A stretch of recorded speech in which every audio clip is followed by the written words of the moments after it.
kalau denger lagu ini langsung kayak Natalan banget ya. Tapi Natal masih jauh, Not. Tapi semua pasti mainin lagu ini gitu. Jadi kayak di mall, di kantor, di mana juga pada mainin ini tuh. Iya, tapi maksudnya masih jauh banget gitu loh Natalnya. Ini masih November, bahkan Advent aja belum. Ya udah diganti. Tapi emang sih kalau yang aku dengar kemarin di Manado. Tapi iya gitu. itu gue pengen bilang. Iya kan? Tapi di daerah Kristen udah lagu ini. Oh. Banyak ya? Iya, udah pohon Natal udah berdiri. Sampai pohon Natal juga Iya, udah. di daerah di sini gue tahu cuma di luar doang. Maksudnya di daerah-daerah Kristen, Manado, NTT, Papua. Natalnya 1 kuartal.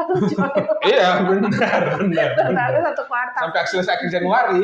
Tapi paling nggak udah nyiapin juga kayak baju baru, siap-siap pohon Natal yang mana nih, yang hijau, yang merah, yang putih. Tapi ngomong-ngomong soal itu ya, Bang. Maksudnya gini, kan kalau di mall-mall itu, kan mall kan nggak ngerayain secara spiritual gitu kan, tentang perayaan Natal itu sendiri. Nah, tapi mereka kan udah memulai duluan tuh. Tentu saja mungkin alasannya karena apa ya, bisnis gitu ya, bisnis gitu. Tapi pertanyaan yang ininya adalah karena mereka udah lakukan itu, jadinya tuh sometimes kayak aku gitu ya, akhirnya jadi ngerasa udah pengen ngerayain duluan nih gitu kan. Nah, emang nggak boleh? Nah, pertanyaannya itu boleh nggak sih? Ya, itu pertanyaan boleh nggak sih? Terus yang kedua, mengubah makna nggak sih? Ya persis ini ya kenapa? Lagi-lagi pertanyaannya motivasi kita merayakan Natal apa kan? Kan kondisi sekarang kan Natal ini bukan hanya perayaan orang Kristen. Bahkan kalau kita ingat beberapa tahun yang lalu, pohon Natal terbesar justru di Arab Saudi kan, ininya. Jadi memang perayaan Natal ini sebuah perayaan akhir tahun. Dan di semua manusia merayakan Natal kan. Jadi kembali pertanyaan, tanpa orang Kristen hari ini pun beribadah Natal itu tetap ada. Jadi justru itu menjadi sebuah pertanyaan kritis malah. Untuk apa sih kita merayakan Natal? Dan lebih dalam daripada itu, kalau Yesus datang, apakah dia melihat loh, yang kalian lagi rayakan ini apa ininya kan? Kalian lagi rayakan siapa yang lahir ininya kan? Karena tidak ada cerita Natal, makna teologis Natal di dalam seluruh dekorasi, jualan, ini itu jauh betul dengan apa yang gambaran kisah Natal ya, baik yang Alkitabiah, cerita di Alkitab maupun yang teologisnya, atau yang makna spiritualnya. Tapi kan zaman berubah ya, maksudnya kan zaman berubah. Mungkin dulu perayaannya cuma kayak gitu doang gitu ya. Sekarang di mall dimanapun udah kayak gegabung kitanya adalah Natal itu sendiri gitu. Padahal Natalnya orang Kristen kita sama Natalnya orang lain tuh mungkin maknanya beda-beda gitu kan. Ya, ornamen yang paling kalau tadi Bang Ronald bilang soal kalau Tuhannya datang, Yesusnya datang nih pas kita lagi merayakan dari bulan November or September bahkan gitu ya. September emang ada ya? Ada temen gue pokoknya kalau bulannya udah jadi berber, nah itu udah masuk Natal buat dia. Biar nggak rugi ya bongkar pasang pohon Natalnya. Makanya aku bilang Natalnya 1 kuartal. Nah, tapi bicara soal itu, kalau misalnya pun misalnya tadi ya Yesusnya datang, terus habis itu dia ngelihat ini sebenarnya lo lagi heboh-heboh ngapain sih gitu kan. Bahkan di ornamen-ornamennya nggak ada. Nah, emang tapi sepenting apa sih ornamen-ornamen itu, Bang Ronald? Kan coba deh Not, yang paling kamu inget ornamen Natal di mall apa? Pohon Natal pasti. Selain pohon Natal apa? Yang antrinya sampai panjang banget. Oh, apa? Ngantrinya panjang banget. Ketemu Santa Claus. Oh iya benar. Ya, gue ngalamin itu. Gue juga nggak sih. Nggak bisa dipangku lagi ya Pak. Iya, misalnya itu gitu kan. Terus habis itu apa sih, ada kayak kurcaci lah, so on. Apa namanya yang itu loh, daun-daun di pintu-pintu. Trans Natal. Bukannya garland. Iya, garland gitu bahannya. Iya kan. Mistletoe sebenarnya daunnya. Oke. Anyway. Tapi kan yang kita ingat kan itu kan. Nah, itu berarti sama diskon sih ya, sorry. Oh iya, diskon. Itu banyak ya. Iya. Itu banyak ya. Diskon. Itu banyak bener-bener nungguin ya. Nah, tapi Bang, kalau misalnya kayak gitu, aku kok ngeliatnya jadi kayak sebenarnya Christmas tuh ada 2 ya, Natal tuh ada 2 macam. Yang satu berhubungan sama culture-nya Western yang mungkin akhirnya menyebar sampai ke Arab tadi katanya gitu. Dan culture selebrasinya gitu kali ya. Iya, culture selebrasinya karena maksudnya akhirnya aku ngelihat Natal itu nggak cuman mengenai urusan spiritualitas, tapi itu adalah bagian dari culture, terus kayak sesuatu yang udah sering dilakukan sehingga harus dilakukan karena kalau nggak ada yang miss gitu rasanya. Nah, tapi gimana sih Bang sebenarnya kita sebagai, kan harusnya kita berbeda dong ya karena kita punya spiritualitas sebagai orang Kristen. Esensi Natal itu tidak bisa dilepaskan dari sebuah kegembiraan kan. Dan biasanya kan kelahiran selalu identik dengan gembira kan. Bayi yang baru lahir itu sebuah sejarah manusia dilambangkan dengan kegembiraan, dan apalagi menyambut kelahiran juru selamat Tuhan loh. Pasti kita sambut dengan sukacita, gembira, dan lain sebagainya. Tapi kan pertanyaan lebih dalam kan, mengapa kita harus menyambut dia? Bukankah seluruh manusia lahir kan seperti itu? Tapi kenapa kelahiran Tuhan Yesus ini benar-benar disambut dengan gegap gempita? Pertama karena dia Allah yang menjadi manusia dan datang untuk menyelamatkan kita dan lain sebagainya. Sehingga seluruh perayaan-perayaan ini menjadi simbol sukacita. Dia menjadi simbol atau tanda sukacita. Karena kita manusia, kita butuh sebuah perwujudan tanda sayang, tanda cinta. Ada pohon Natal, ada kado, makan dan minum, baju baru. Itu semua nggak ada yang salah. Ke gereja tanggal 25. Ke gereja tanggal 25, bahkan ke gereja sebelum tanggal 24. Dari sejak November sudah ada beberapa daerah yang merayakan Natal. Kantor, nggak ada yang salah. Nggak ada yang salah. Tapi kita harus mengingat bahwa ketika kita melakukan seluruh selebrasi ini, pertanyaannya, apakah ini yang diinginkan oleh Tuhan? Ini kan bukan Natalnya Ronald, atau Arnold kan, atau bukan Natalnya manusia kan, tapi Natalnya Tuhan, gitu ya. Coba tanya kepada Tuhan, apa yang paling dia inginkan dari cara menyambut dia, gitu ya. Bukankah dia sudah punya semua-muanya? Bukankah dia sudah punya seluruh kemuliaan, semua harta benda dan lain sebagainya? Toh yang paling dia butuhkan kan adalah hati kita. Kesiapan diri kita untuk menyambut kelahirannya. Jadi kembali ke tadi Arnold sempat bertanya, emang boleh atau enggak? Emang nggak boleh ya? Jawabannya boleh, dan tentu saja tidak ada yang salah dari rasa syukur kita, tetapi kembali bahwa yang Tuhan inginkan, yang Tuhan cari, yang Tuhan inginkan datang, dan alasan utama dia datang itu engkau manusia. Bukan kepada apa yang engkau siapkan di luar dirimu. Tapi yang pertama-tama itu dari diri sendiri. Diri sendiri. Dari dalam diri sendiri itu terwujud di dalam pohon Natalnya yang harus ratusan juta engkau beli, atau yang cuma nggak ada pohon Natal kita bikin dari bambu, dari pohon cabai, dari gambar, iya kan? Itu bukan menjadi soal buat Tuhan. Jadi bukan soal mewah atau miskinnya, tapi soal bahwa kenapa engkau harus merayakan? Kenapa lu harus beli pohon Natal? Kenapa lu harus beli kado dan lain sebagainya? Tapi boleh nggak sih Bang, kalau misalkan kita beranggapan bahwa kita merayakan dengan cara seperti tadi itu adalah membentuk ungkapan syukur kita, kayak puji Tuhan saat ini gue bisa merayakan dengan cara seperti ini gitu, atau gue bisa berbagi dengan keluarga gue bisa berbagi dengan teman-teman gue misalkan, kan dengan makan bareng-bareng itu kan sebenarnya juga ungkapan syukur kita gitu. Betul. Emang nggak boleh juga kayak gitu atau? Sangat boleh tuh.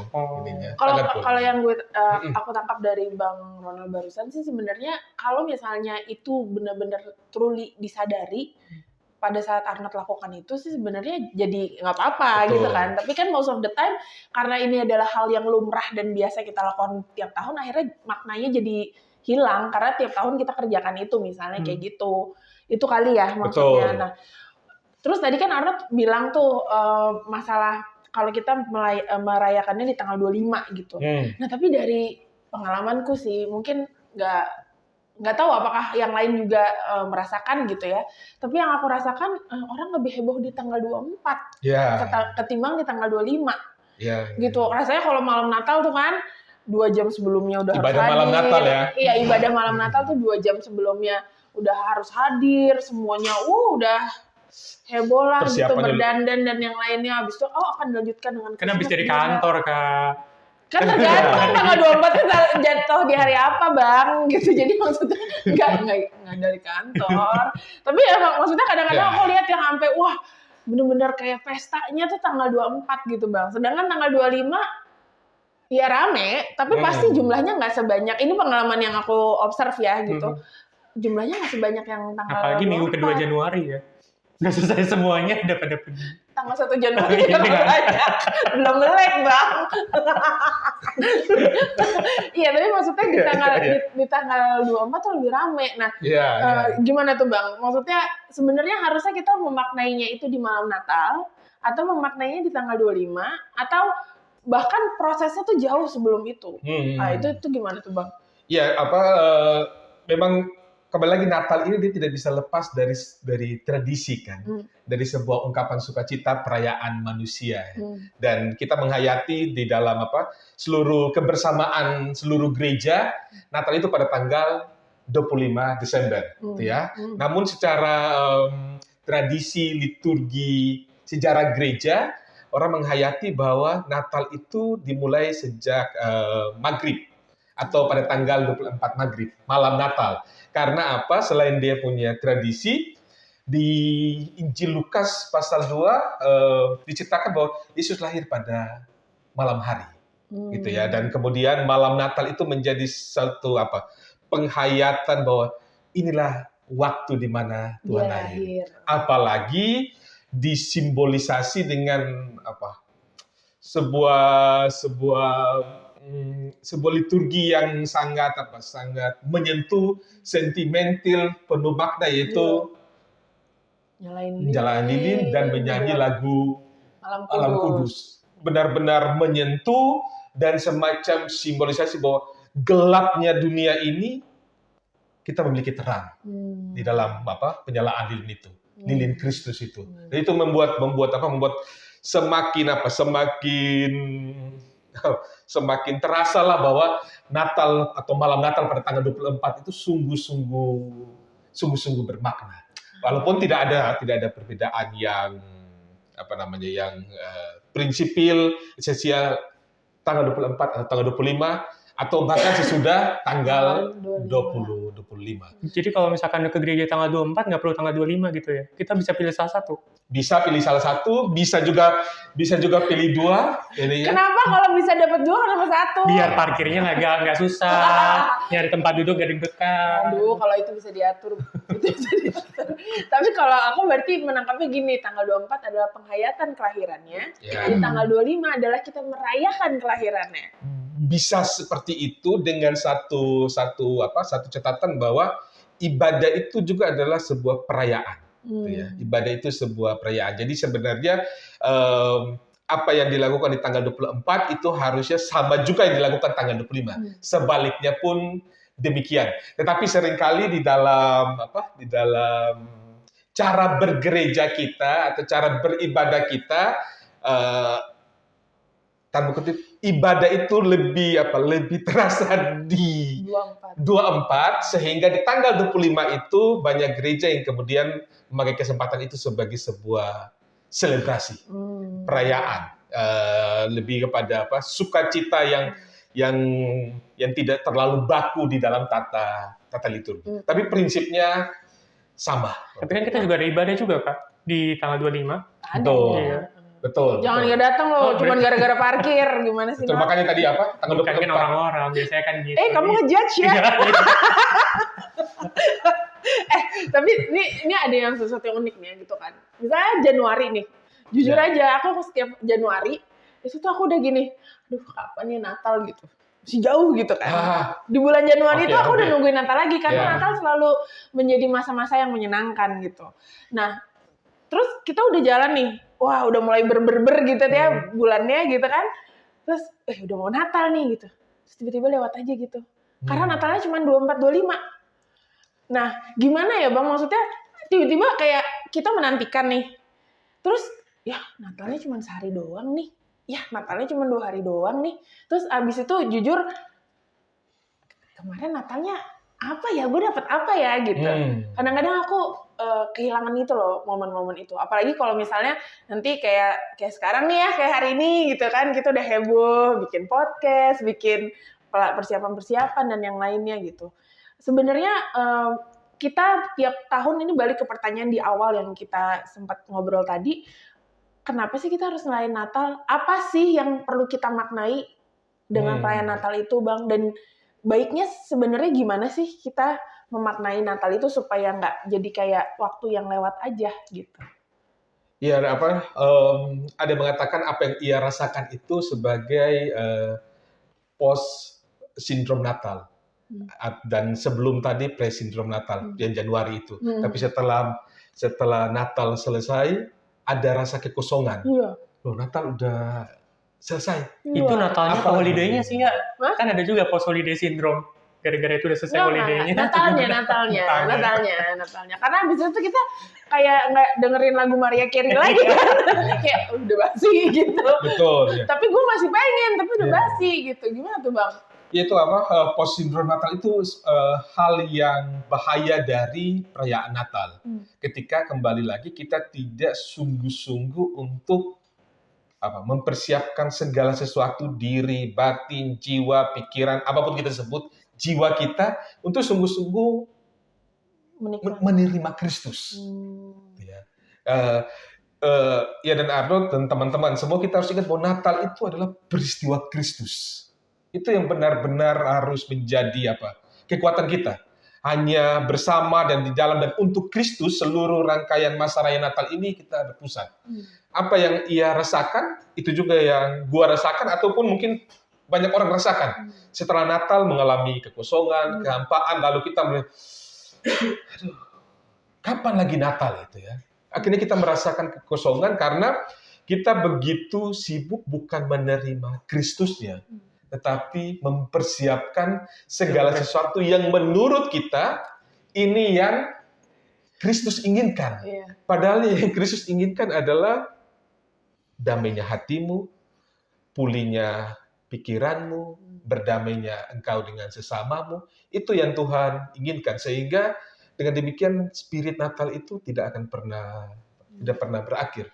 Lebih dalam daripada hanya sekedar perayaan dan pesta ya. Lalu ada nggak tuh Bang cara kita mempersiapkan diri untuk bisa mendapatkan itu gitu? Setiap tahunnya kita selalu punya kesadaran baru dan penguatan iman yang baru dari yang tadi Bang Ronald pikirin. Nah persis tuh ya, kita oleh kalender gerejawi kita, oleh gereja-gereja kita mempersiapkan seluruh diri kita bersama gereja dan umat seluruh orang percaya untuk menyambut Natal yang kita sebut dengan masa-masa Advent atau minggu-minggu Advent. Iya, suka skip ya tuh ya. Seringkali terlupakan karena memang pikirannya adalah Natal. Bahkan ada yang mengatakan bahwa Advent itu adalah Little Christmas. Gitu ya. Jadi di dalam masa Advent pun ya tetap merayakan Natal. Tadi ia katakan kita sudah merayakan Natal sejak Oktober, sejak November seperti itu. Dan ini yang membuat kita membuat kita tidak lagi sungguh-sungguh mempersiapkan apa yang paling esensial dari Natal. Nah, masa-masa Advent atau minggu-minggu Advent itu adalah masa-masa kita mempersiapkan Natal. Diri, hati pribadi kita untuk mempertanyakan apa arti kehadiran Kristus bagiku saat ini. Harusnya itu pertanyaan yang harusnya jujur kita utarakan bagi diri kita. Karena ya tadi kita sebutkan di awal ya, Natal ini sudah menjadi perayaan seluruh umat manusia, gitu ya. Kita rayakan atau tidak rayakan, Natal akan selalu ada. Sehingga sebagai orang Kristen justru kita memiliki tanggung jawab untuk bertanya lebih dalam, apa sih Natal untuk kita? Dan pertanyaan-pertanyaan itu diakomodir, ditempatkan di dalam minggu-minggu Advent yang kita rayakan selama 4 minggu tersebut. Jadi minggu Advent ini adalah yang membedakan kita dengan orang lain yang dalam memaknai Natal itu sendiri gitu kali ya. Nah, itu persis. Kalau orang lain mungkin diselebrasi, kita harus ingat bahwa ada Minggu Advent itu gitu ya. Minggu Advent itu benar-benar harus dimaknai supaya kita bisa memaknai sebagai orang Kristen, memaknai Natal itu berbeda dengan yang lain gitu ya. Ya, menarik nih. Benar, karena Advent justru menolong kita untuk tetap masuk ke dalam esensi Natal tersebut. Bagi orang Kristen. Bagi orang Kristen. Itu yang membuat kita, kalau kita mau katakan berbeda, kalau mau pakai diksi berbeda ya, dengan orang yang bukan Kristen atau orang yang tidak mengenal Yesus Kristus sebagai juru selamatnya. Yang membuat kita berbeda dan penting atau unik adalah pada masa Advent itu. Pada masa di mana bahwa ini bukan soal libur akhir tahun, ini bukan soal diskon, ini bukan soal belanja, tapi ini soal Kristus. Makan keluarga. Apa? Soal makan keluarga. Ini bukan hanya soal makan keluarga, nongkrong bersama, tukar kado, tapi ini sungguh-sungguh sebagai peristiwa kita menyambut Kristus di dalam kehidupan kita. Berarti harusnya di minggu-minggu ini dan ke 3 minggu ke depan kita harus benar-benar memaknai tuh setiap ibadah minggu, at least ya, ibadah minggu kita tuh temanya apa sehingga itu bisa mengantar kita kepada pemaknaan yang lebih dalam dan pemulihan dan pembaruan hidup yang seharusnya di Natal itu bisa kita terima setiap tahun gitu ya, Bang. Betul, minggu-minggu Advent menolong kita untuk mempersiapkan seluruh diri kita. Baik seluruh keinginan-keinginan kita, harapan-harapan kita maupun masalah-masalah kita. Bahkan mungkin dosa-dosa kita. Masa-masa Advent menolong kita untuk bertobat, untuk jujur terhadap diri sendiri, untuk membangun kembali relasi yang rusak dengan sesama ataupun relasi yang rusak dengan Tuhan maupun diri sendiri di masa-masa Advent itu, sehingga ketika Tuhan datang kita bisa siap menerima Dia, bukan karena kita telah sempurna, tetapi di dalam segala kerapuhan keterbatasan kita memiliki fokus bahwa harapan itu ada. Dan itu ada di Natal. Dan itu membuat kita membangkitkan optimisme, semangat. Dia seperti lilin di tengah kegelapan saat kita nyanyikan lagu Malam Kudus itu. Bahwa gelap dan kecil tapi itu menuntun setiap langkah. Ya, dan dia nyala. Dia nyala. Dan bisa indah walaupun gelap. Bahwa hidup ini memang indah karena ada Yesus. Nah, masa-masa Advent membantu kita untuk memaknai baik diri kita maupun saat kita melihat realita hidup yang penuh dengan gejolak, masalah, apalagi akhir-akhir ini dengan berbagai kondisi dunia yang penuh dengan perang, tangisan dan lain sebagainya. Iya, sebenarnya selain kegembiraan tadi, Desember juga sering membawa melo-melo sih sebenarnya. Buat aku juga atau beberapa orang ya gitu. Emang di Indonesia ada musim dingin, Kak? Biasa kan yang sendu-sendu gitu musim dingin. Dingin sih, hujan. Atau hatinya yang dingin. Hatinya yang dingin. Tapi kan mau Natal, nggak mungkin dingin dong. Tapi Bang, tadi kan kita bicara masalah Natal itu sebagai sebuah pengharapan yang baru gitu kan ya. Tapi kan kalau misalkan ini orang udah, oke, gue akan ngikutin Minggu Advent ini, mengikuti Minggu Advent ini sampai dengan Natal. Karena gue berharap ada harapan baru nanti di Natal. Tapi ternyata tidak ada. Berarti apakah kita harus memaknai si Natal tadi itu untuk memperingati siapa yang lahir, bukan karena kelahiran itu ada di Natal hari ini, tapi sebenarnya harapan itu sudah ada di ribuan tahun yang lalu yang hadir gitu. Tapi kita akan memaknai gitu, kita akan mengingat kembali bahwa gue tuh harus berharap sama yang lahir di Natal itu. Itu supaya dia nggak kecewa gitu. Nanti dibilangnya akhir tahun ini berarti gue ada harapan baru dong ya. Tapi pada saat itu dia nggak terima. Dia langsung jadi kecewa dan mungkin berpikir yang lebih negatif lagi. Jadi mungkin boleh nggak kok kita menganggap bahwa kita ini menuju ke memperingati lah harapan yang lahir di bulan Desember itu gitu. Oh, harapannya sebenarnya udah ada. Betul. Kita cuma lupa. Betul, persis. Itu betul sekali. Kristus adalah sebuah jaminan bahwa harapan kita terus menyala. Maka tadi yang Arnold katakan, harapan itu jangan ditaruh pada diri kita sendiri atau kepada manusia. Atau orang bilang jangan pernah berharap kepada manusia. Tapi kita harus menaruh harapan kita itu ke dalam tabungan harapan. Di dalam Kristus, bukan tabungan harapan, tetapi udah datang duluan, bisa ditabung. Ya.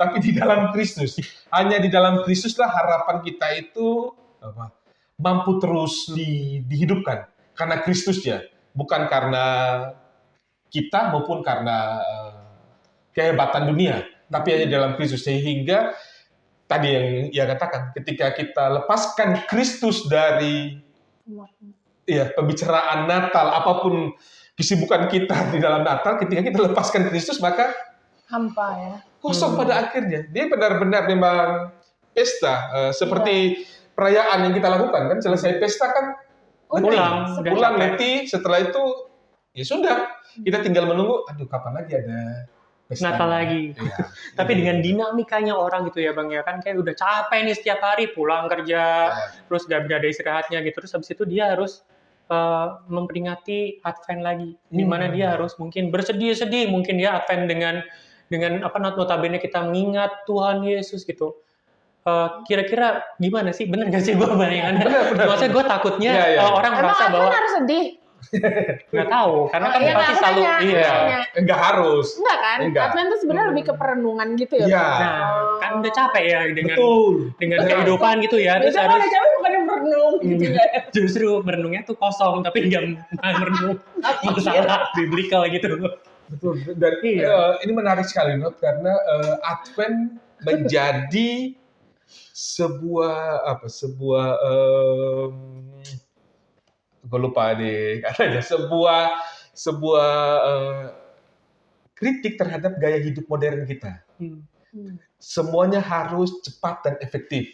Dan kita kan diburu oleh waktu, oleh target, oleh pekerjaan, oleh semuanya seperti itu ya. Justru Advent mengajak kita untuk kembali tenang, kembali diam, memperlambat seluruh gerak hidup kita, untuk kembali bertanya tentang seluruh tujuan hidup kita. Untuk apa aku bekerja? Untuk apa aku membahagiakan orang lain? Untuk apa aku melakukan ini dan itu? Di masa-masa Advent seharusnya tidak membuat kita letih, tapi justru momen Advent seharusnya membuat kita untuk istirahat sejenak. Tenang, yang Tuhan inginkan itu hati lu, diri lu. Tuhan tidak inginkan seluruh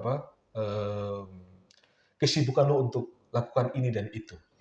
Jadi kembali bahwa dari seluruh masa-masa Advent ini membuat kita seharusnya dapat menikmati kehidupan ini, dapat mengatur nafas kita, dapat mengatur keuangan kita, untuk mengingat bahwa tanpa belanja ini itu, lo kan bisa menyimpan uang untuk lebih kepada hal yang lebih hidup lo nggak akan jadi sia-sia juga.